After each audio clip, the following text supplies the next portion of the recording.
They told you that being alone is dangerous, that isolation is for the broken, the weak, the outcasts who couldn't make it in the real world. Society has programmed you to fear silence, to run from solitude, to constantly surround yourself with noise and faces and validation. But here's what they didn't tell you: every king, every builder, every legend who ever walked this earth was forged in the fire of isolation. Napoleon spent months alone planning his campaigns. Nikola Tesla worked in solitude while the world called him mad. Kobe Bryant trained at 4 in the morning when everyone else was asleep. The most powerful figures in history didn't fear being alone. They weaponized it. They understood something that the masses will never grasp. Isolation isn't weakness. It's the crucible where kings are made. While everyone else is afraid of their own thoughts, afraid of the silence, afraid of confronting who they really are, the few who embrace solitude are building empires in the dark. They're sharpening their minds, clarifying their vision, and constructing themselves into something the world has never seen. And you've been taught to fear the very thing that could make you unstoppable. Look around you. Everyone is connected, but nobody is present. They're scrolling, liking, commenting, seeking approval from strangers who don't even know their name. They can't spend 5 minutes alone with their thoughts without reaching for their phone. Their entertainment, their escape. This isn't connection. This is addiction. This is weakness disguised as social behavior. You've been trapped in a system designed to keep you dependent, to keep you seeking external validation for every decision you make, every move you consider, every thought you have. You post and you wait. You speak and you watch for reactions. You plan and you ask for opinions. You've handed your power over to the crowd, and the crowd doesn't want you to be great. The crowd wants you to stay mediocre, to stay safe, to stay exactly where they are. Because your rise reminds them of their stagnation. Your solitude threatens their need for constant validation. When you step away from the noise, when you stop seeking their approval, you become dangerous. You become unpredictable.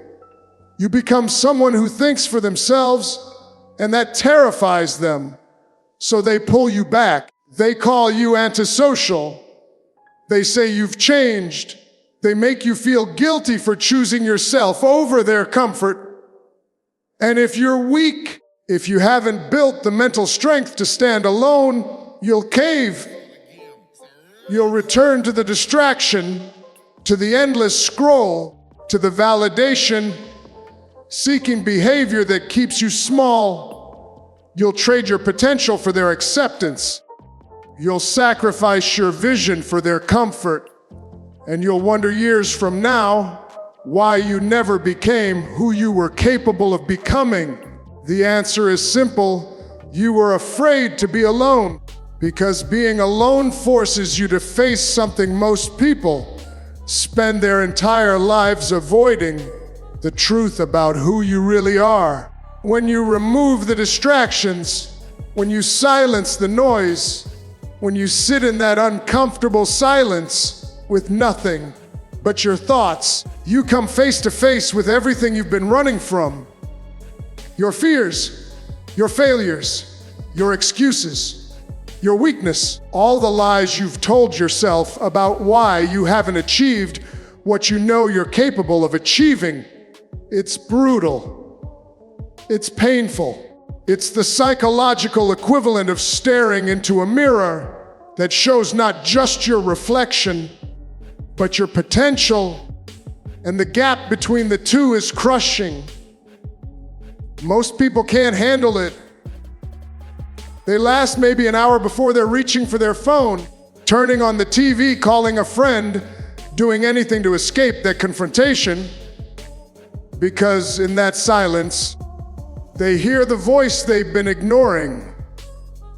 The voice that tells them they're capable of more. The voice that reminds them of the dreams they abandoned, the standards they lowered, the person they promised they'd become.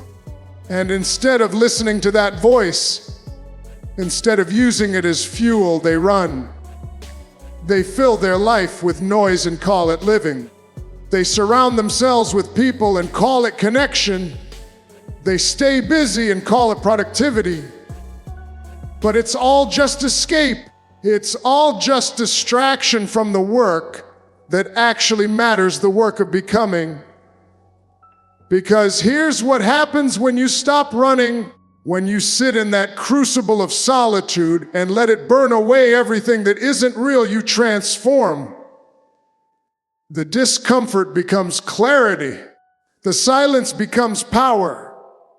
The loneliness becomes self-reliance. You start to see yourself not as the world sees you, not as your friends see you, not as your family expects you to be, but as you actually are. And more importantly, as you could be. You confront your demons, and in confronting them, you realize they only had power because you gave it to them. You face your potential, and in facing it, you can no longer pretend it doesn't exist. You're forced to make a choice, continue living the comfortable lie, or embrace the uncomfortable truth and do something about it. This is where the real work begins. Isolation isn't just about being alone. It's about what you do with that solitude. It's about taking the clarity you've gained and forging it into something tangible, something powerful, something that changes the trajectory of your entire life. In isolation, you develop a level of focus that's impossible in the noise. No interruptions, no one asking for your time, no one pulling you in different directions. Just you and the work, you and your vision, you and the mission you've defined for yourself. This is where deep work happens. This is where breakthrough thinking occurs. This is where you build skills while everyone else is scrolling. You write while they're watching. You train while they're sleeping. You plan while they're partying. The gap between you and them isn't talent. It's not luck. It's the hours you spend alone, refusing to be distracted, refusing to seek approval, refusing to need anyone's permission to pursue what you know you're meant to pursue. In that isolation, you also develop an uncompromising vision. When you're constantly surrounded by others, your vision gets diluted. Everyone has an opinion. Everyone has advice. Everyone thinks they know what's best for you. And if you listen to all of them, you end up with a vision designed by committee, a watered down version of what could have been something truly remarkable. But in solitude, your vision becomes crystal clear because it's yours alone. You're not trying to please anyone. You're not trying to make it palatable for the masses. You're building something that makes sense to you, that aligns with your values, that represents your unique perspective on the world. And that's what makes it powerful. That's what makes it impossible to replicate. Mental resilience gets built in isolation too. When you're alone with your struggles, with your doubts, with your failures, you can't outsource the solution. You can't call someone to fix it. You can't post about it and wait for encouragement. You have to figure it out yourself. You have to sit with the discomfort, work through the problem, and emerge on the other side stronger than you were before. Every obstacle you overcome alone builds a layer of armor that nothing can penetrate. You become someone who doesn't break under pressure because you've learned to be your own support system. You don't need the crowd to believe in you because you've proven to yourself that you can execute without their validation, without their encouragement, without their permission. This is the shift that separates those who fear being alone from those who weaponize it. It's a complete rewiring of how you operate in the world. Most people are externally validated. They need the likes, the comments, the praise, the recognition. They need to know that someone out there approves of what they're doing. Their self-worth is tied to other people's opinions, which means it's constantly fluctuating, constantly unstable, constantly vulnerable. But those who embrace isolation develop internal validation. They know what they're worth because they've done the work. They don't need you to tell them they're capable because they've proven it to themselves in the hours no one saw. They don't need your approval because their standards are higher than yours anyway. They're not trying to impress you. They're trying to become the person they're capable of becoming, and your opinion is irrelevant to that mission. This creates a level of confidence that's unshakable, not because they're arrogant, but because it's rooted in reality. It's rooted in the work they've put in when no one was watching. They also develop the ability to move in silence while everyone else is announcing their plans, seeking validation before they've even started. These individuals are executing. They're not talking about what they're going to do. They're doing it.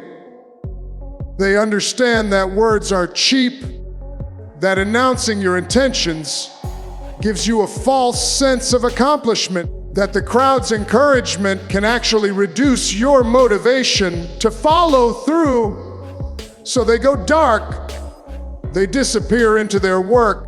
They build in private and emerge with results that speak louder than any announcement ever could. This is strategic thinking at its finest. This is understanding that attention is a liability until you've built something worth showing. And they have the discipline to wait, to stay focused, to keep building while everyone else is performing for an audience that doesn't care. This mindset compounds. Every day you choose solitude over distraction. Every day you choose your vision over their approval. Every day you choose execution over explanation. You're building momentum that becomes unstoppable. You're not just working on your project, you're working on yourself. You're becoming someone who doesn't need external circumstances to be perfect. Someone who doesn't need the right people in the room. Someone who doesn't need permission or validation or encouragement. You're becoming self-sufficient, self-directed, self-made. And once you reach that point, nothing can stop you because your power comes from within. So here's what you need to do right now. Not tomorrow, not when it feels right. Right now. Start carving out periods of strategic isolation in your life. Turn off your phone for 2 hours every morning and do the deep work that actually moves you forward. Stop announcing your plans and start executing in silence. Spend 1 full day alone each week with nothing but your thoughts, your journal, and your vision. No distractions, no escape. Just you confronting who you are and who you need to become. Delete the apps that are stealing your attention and replacing them with noise. Unfollow the people who pull you toward mediocrity. Distance yourself from the relationships that demand you stay small for their comfort. This isn't about becoming antisocial. This is about becoming strategic. This is about understanding that your rise requires solitude, that your transformation happens in the dark, that the person you're becoming can't be forged in the comfort of the crowd. So embrace it, choose it, weaponize it, because on the other side of that isolation isn't loneliness, it's power, it's clarity, it's the unshakable confidence that comes from building yourself into something the world has never seen. It's the freedom of not needing anyone's permission to pursue your vision. It's the strength of standing alone while everyone else is looking for someone to lean on. That's what isolation builds. That's what solitude creates. That's why kings are made in the dark.